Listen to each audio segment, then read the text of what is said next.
Distinguished guests, ladies and gentlemen, I would like to now introduce you to our third guest this morning, Mr. Tarek Sultan, Chairman and Managing Director of Agility Kuwait.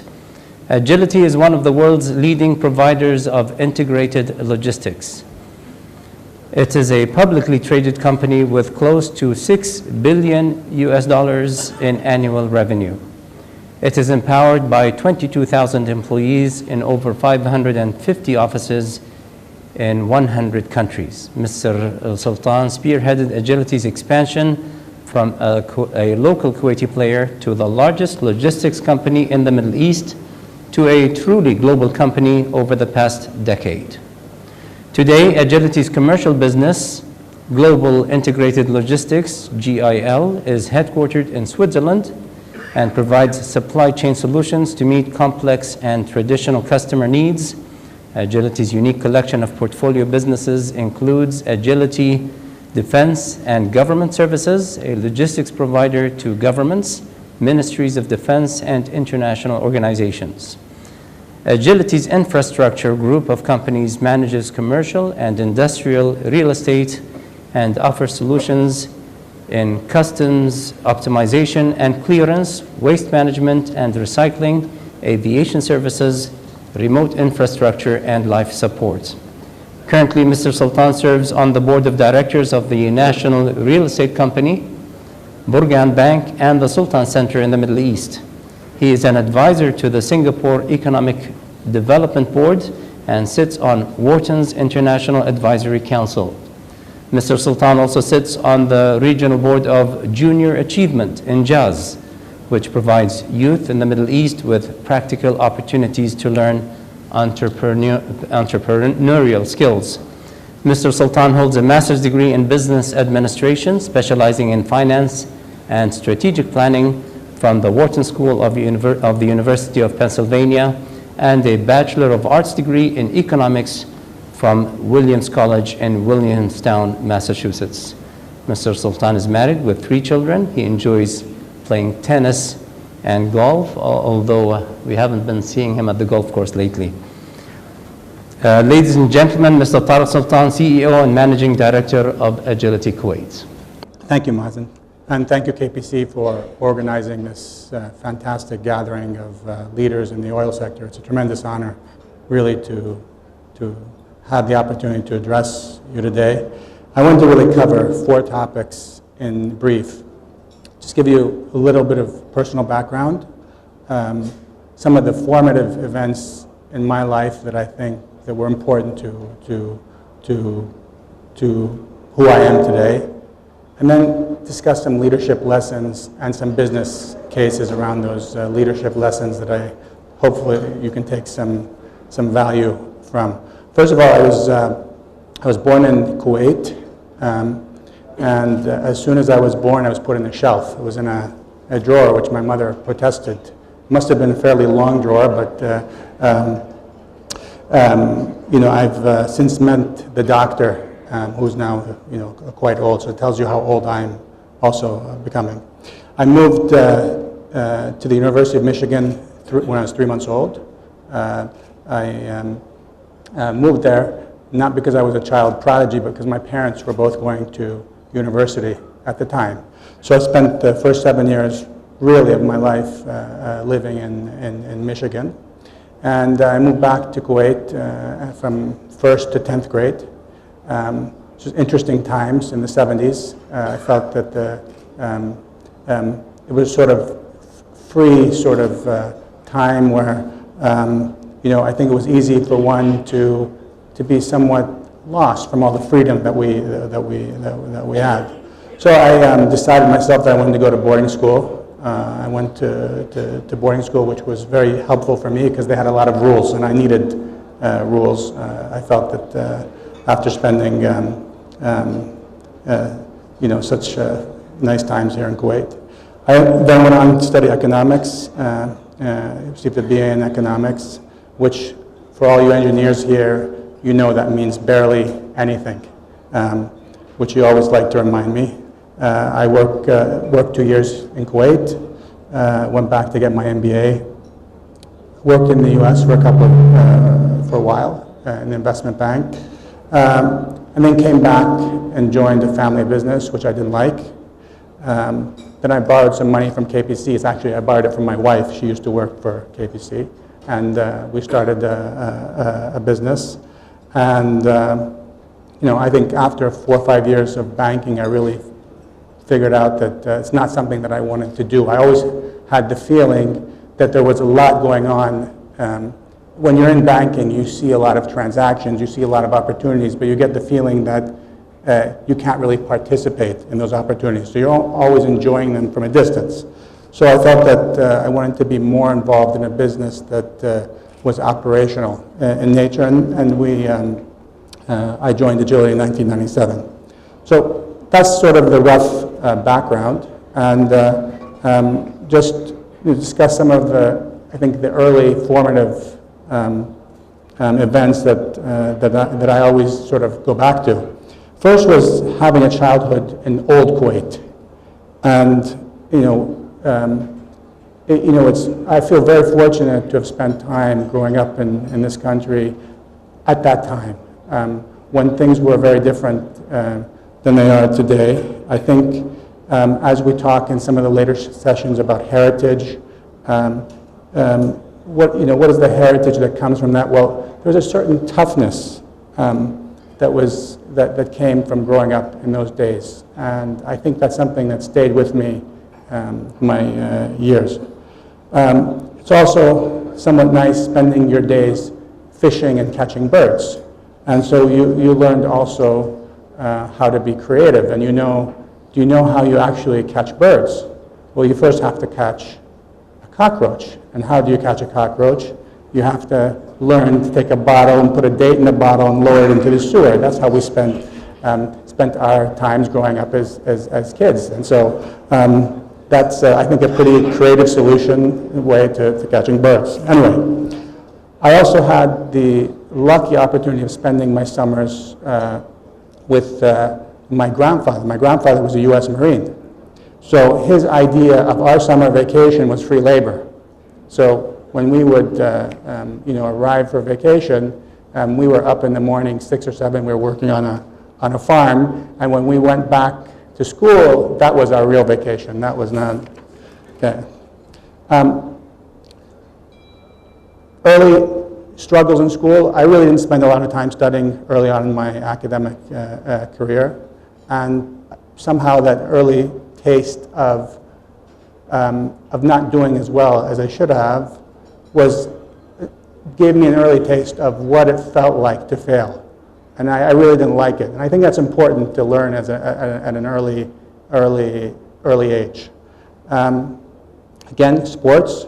One thing I think sports I think is very important is I was speaking to a lady in HR from Goldman Sachs, and she says one of the reasons they like to hire people that have a little bit of a sports background is that they're able to fail with dignity, and but they can get up in the morning and come back and still compete again. So I think sports were very important part of my background. Faisal mentioned the Menach crisis, and again, I was young enough to see the impact of the Menach crisis to a lot of people around me, people that got used to living in a certain way and got used to how they quickly forgot that their roots came from roots of hard work, and it was really shocking to see people that thought they had actually achieved something and to have it taken away, and the impact of that. And it's something that really in the back of my mind I always, whether as a businessman or as a person, I always wanted to make sure that we were conservative financially and always able to live within your means. I think it was a really good lesson. Also, bad jobs. I've had my share of bad jobs. I'm not going to name the names of those companies and those places because I'm trying to be more politically correct this year than I have in the past. That's my New Year's resolution. But so there's two types of bad jobs. There's the bad job that's just bad, and you can learn from that. And there's also a good job that's bad because you don't like it. And in the long run, you're not going to be successful in a job that even if you're good at it, even if you're smart enough to do it, you're not going to do well enough in that job if you don't really like it, you're not passionate about it. So if you end up having some people that complain to you about wanting to change jobs, don't blame it on me, I'm just telling you the truth. And then the last sort of formative event was, this year my daughter had the chance to swim in the Olympics, and that for me was was a clear indication of how small actions can really change people's minds. It also proves to me once again that girls are much better than boys in whatever they choose to do. So let me touch now just on a few of the leadership values and I think business cases that are important to me. First of all, I think it's the importance of the struggle. It's the process of struggle, that difficult process that one goes through, whether it's a business or a person, that actually defines the leadership or the ability of that organization to lead. And a good example of that is the founder of Singapore, Lee Kuan Yew. Basically, he inherited a country that was, with Malaysia, one country. The only problem is his country had no water, it was disease-ridden, and it was basically had very little opportunity to develop. Singapore today has probably financial reserves that are greater than our country's, and you could argue that they've been more successful developing their country than Malaysia has. And the single reason behind that is because of the struggle that they went through. And I think it's something that we should apply to ourselves, to our children as well. Sometimes I'm sure that the feeling that the life we live here in this country is too easy. And we need to make it more difficult on our children and our businesses. The flip side of that is nothing worthwhile comes easy. So we need to challenge ourselves in whatever we do, whether it's business. Otherwise, we're not going to end up as well in the long run.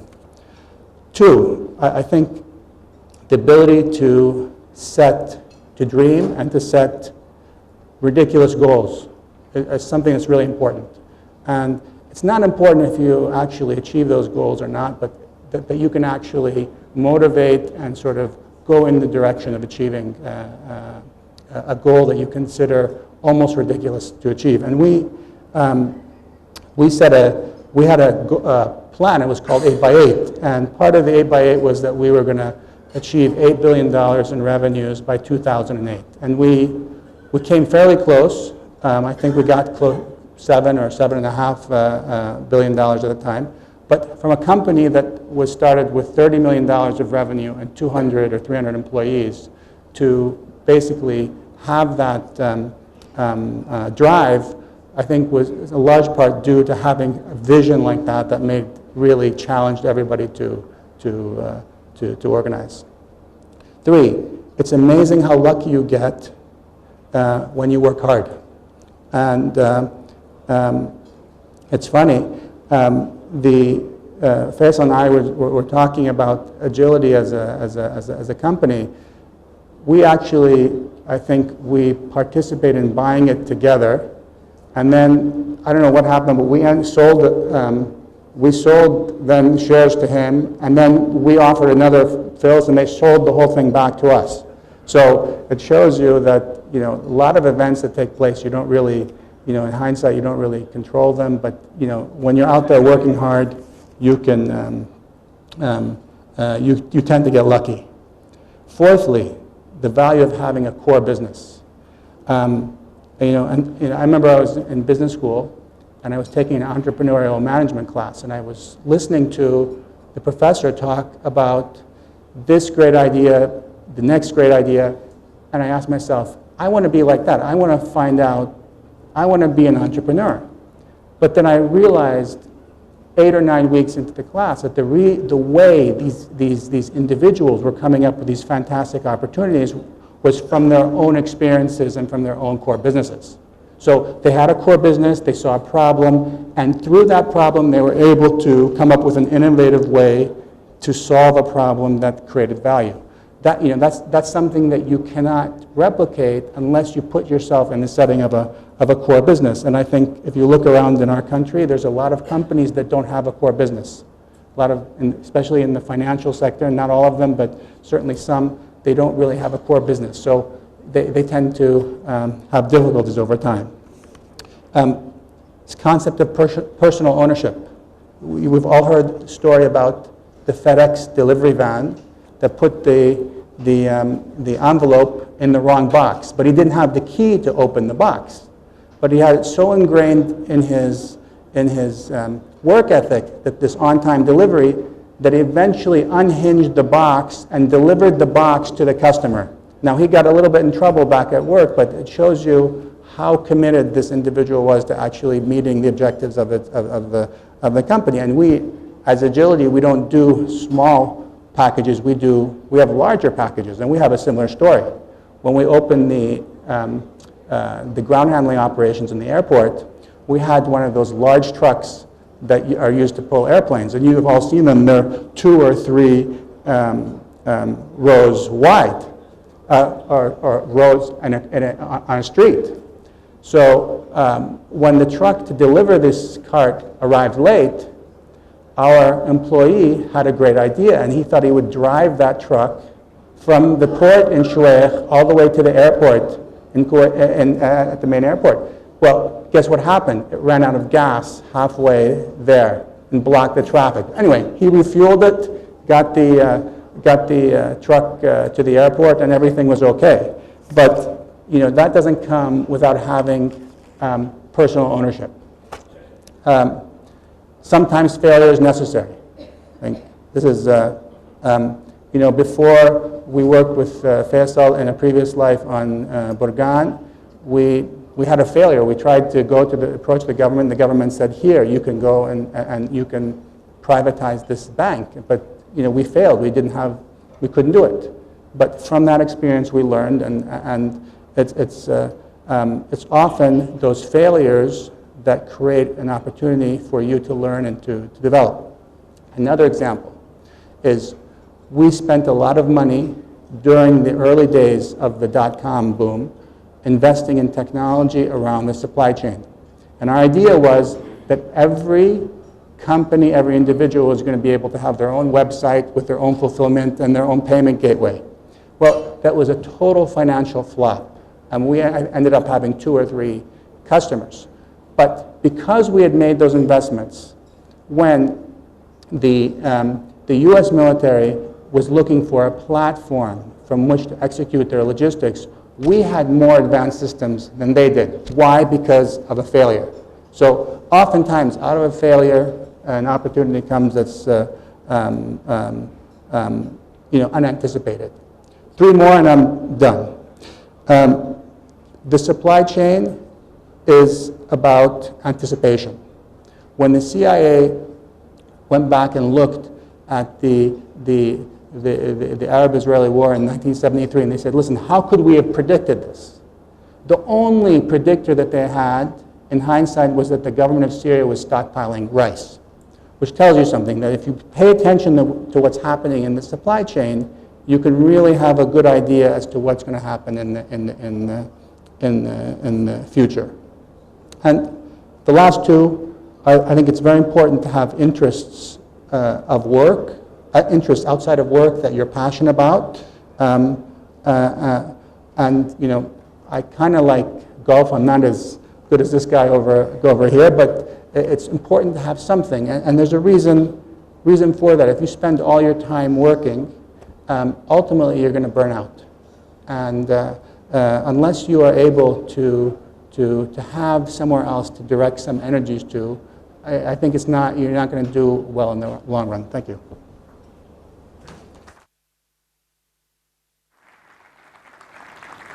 Thank you, Mr. Tarek Sultan, CEO and Managing Director of Agility Kuwait. I think we're doing just quite well on time. We have listened to the inspirational success stories of our 3 distinguished guest speakers. We now open up the floor to the 30-minute question and answer session. And maybe I can start this session by asking the first question. Mr. Tarek Sultan, you were the last speaker, and maybe it's best to start with you. One of the old-time famous quotes was made by the late US President John F. Kennedy when he said, "Ask not what your country can do for you, ask what you can do for your country." In this discussion today, if we were to change the word country to company, is this something you preach? Yeah, I mean, I think it's obviously very, very important that everybody has this idea of personal ownership and is able to see how they add value to the company. At the end of the day, we all need to add value, both as individuals, but as Sarah mentioned, more importantly, as members of teams. You know, if we cannot add value, if we are not thinking in those terms, then we're never going to be doing a service to our shareholders or our colleagues or other stakeholders.